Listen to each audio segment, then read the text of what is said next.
बच्चों, मैं DS मौर्य आज नए वीडियो के साथ क्लास 8 के लिए लेसन 7 देखें। चैप्टर थोड़ा सा बताया गया था लेकिन आज फिर से बता देते हैं। लासा इज़ नाउ ये 150 किलोमीटर्स अवे। लासा अभी 150 किलोमीटर दूर था। We should be there in about 4 hours. हम लगभग 4 घंटे में वहाँ पहुँच सकते हैं।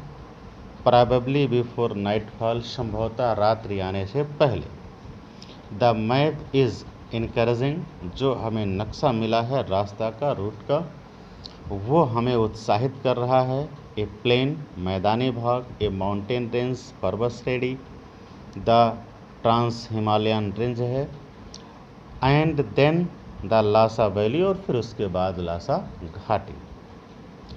माई headache can not touch my high spirit, यानी सर में दर्द था। नरेटर के कहता है कि लेकिन मेरा सिर दर्द मेरे दिल की खुशियों को रोक नहीं पा रहा था।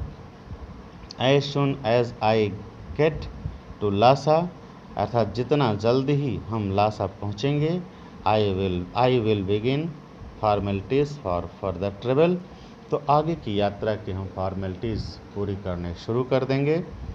आई know it may take a long time, मुझे मालूम है कि इसमें लंबा समय लग सकता है।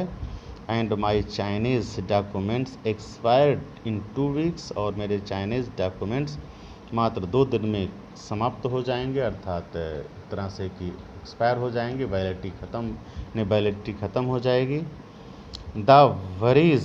दिस वरीज मी, इस चीज़ से मुझे कष्ट होता है, ये मुझे चिंता देती है। But there is nothing I can do to speed things up, लेकिन मैं चीज़ों को तेज़ी से बदलते हुए क्रम को रोक नहीं सकता। And today if only we arrive before sunset, और यदि आज हम केवल सूर्य डूबने से पहले पहुंच जाते हैं तो आई विल सी द पोटाला, अर्थात पोटाला को हम देख लेंगे, residence of the Dalai Lama in Tibet. Dalai Lama का जो आवास है तिब्बत में, उसको पोटाला कहते हैं, उसका हम भ्रमण आज कर लेंगे। This train of thought is punctured, मेरे सोच की यह रेलगाड़ी पंचर हो जाती है, अर्थात रुक जाती है। बाय सुई स्लैमिंग ऑन द ब्रेक्स, सुई के ब्रेक पर पैर रखने के साथ। The truck comes to a halt, यानी हमारी गाड़ी रुक जाती है। Jensing and I ask him what the matter is, Jensing और मैं यानी ड्राइवर सुई से पूछते हैं कि क्या मामला हो गया, क्या बात है। सुई is looking for something on the floor of the truck, लेकिन सुई क्या कर रहा था, गाड़ी के फर्श को देख रहा था। Among the bags and boxes, यानी बैग उन्हें बॉक्सेस के बैग में। फिश हिसेस, वो कहता है मछली। It will be dark in a few hours, यानी फिश मछली से नहीं मतलब है, अर्थात उसके कहने का एक तरीका था। Hisses it will be dark in a few hours, कुछ घंटों में शाम हो जाएगा, अंधेरा हो जाएगा। वो ये क्या हुआ। It transpires that Sui's wife likes fish, अर्थात यह बात हम लोगों को ऐसी लगी, ट्रांसपायर्स मीन्स घटित हुआ, कि that Sui's wife like fish, सुई की पत्नी मछली पसंद करती है। एंड सुई is now near one of his favourite fishing spot, और सुई अब अपने एक पसंदीदा मछली पकड़ने वाले स्थान पर था।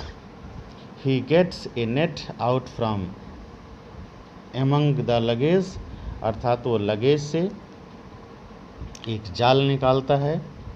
Late us catch fish in that stream, कहता है आइए इस छोटी सी जलधारा में मछलियाँ पकड़ते हैं। Say Sui Jensing and I are not taken by the idea, Jensing और मैं कहता है कि दोनों लोग इस आइडिया को पसंद नहीं किए, specially as it is raining, और वास्तव में इसलिए भी क्योंकि बारिश हो रही थी। Come on, it will only take half an hour. आगे सुई कहता है कि आ जाओ जल्दी, इसमें केवल आधे घंटे लगेंगे। Nonsense says जेनसिंग। जेनसिंग कहता है बेवकूफ़। It would not take half an hour, इसमें आधे घंटे नहीं लगेगा। The stream is swollen because of the rains, अर्थात यह नदी, यह धारा पानी की वजह से उफनाई हुई है। स्वॉलन मीन्स फूला हुआ, उफनाई हुई है। There won't be any fish, यहाँ कोई मछली नहीं होगी। But it will take you 2 hours to realise this, लेकिन यह चीज़ महसूस होने में तुम्हें 2 घंटे लग जाएंगे। अर्थात 2 घंटे तक जब अथक प्रयास करोगे और मछली नहीं मिलेगी, तब पता चलेगा कि हम बेवकूफ़ी में रुक गए। No, I have fished here before. Sui कहता नहीं नहीं, हमने पहले ही यहाँ मछली हम पहले पकड़ चुके हैं। इंसिस्टेड सुई ने जो है इस बात को जिदपूर्वक कहा। कम अलोंग नाउ जेनसिंग, कहता है जेनसिंग मेरे पास, मेरे साथ आओ। Give me A hand with the net, net के साथ मेरा साथ, नेट के साथ मेरा साथ दो, अर्थात नेट फेंकने में, मेरा पकड़ने में मेरा मदद करो। We walk over the stream through the damp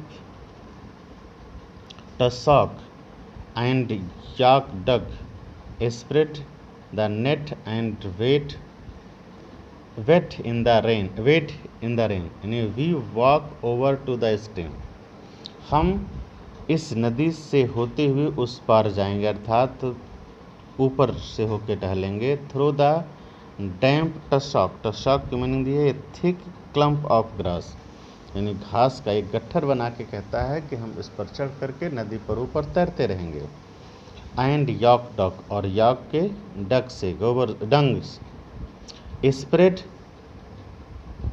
the net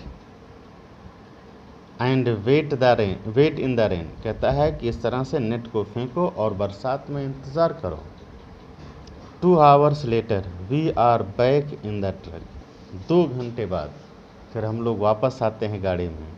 जेनसिंग and I are quiet, Jensing और मैं शांत थे।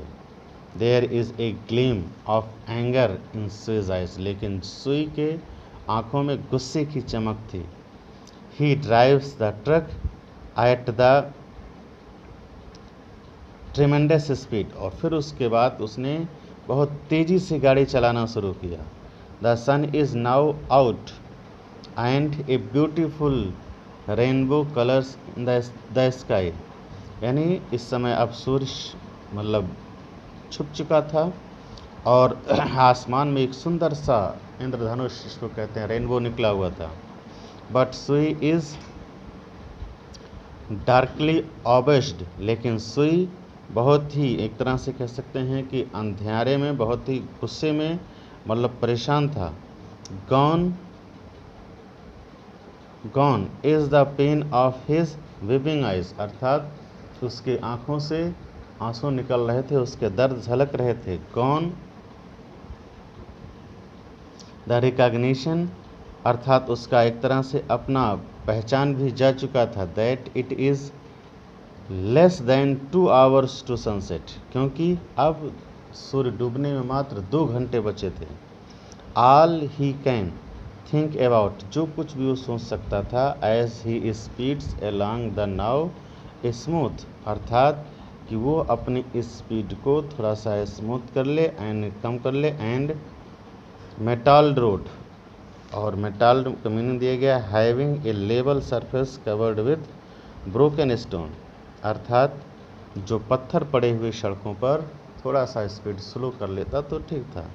Is how to entice fish into his net, और वो is how to entice fish into his net, कि कैसे उसके net में मछलियाँ फंस सकती हैं। अर्थात कहने का मतलब, जब सुई वापस आया, मछलियाँ नहीं पाया, गाड़ी में बैठा तो वो काफ़ी गुस्से में था और स्पीड बहुत तेज़ कर दिया गाड़ी का चलने के लिए।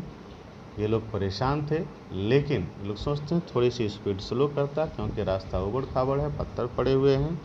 लेकिन सुई इस बात को सोच के परेशान था कि कैसे उसके नेट में मछलियाँ नहीं आईं, क्यों नहीं आईं, कैसे आ सकती थी। तो आज के लिए इतना ही।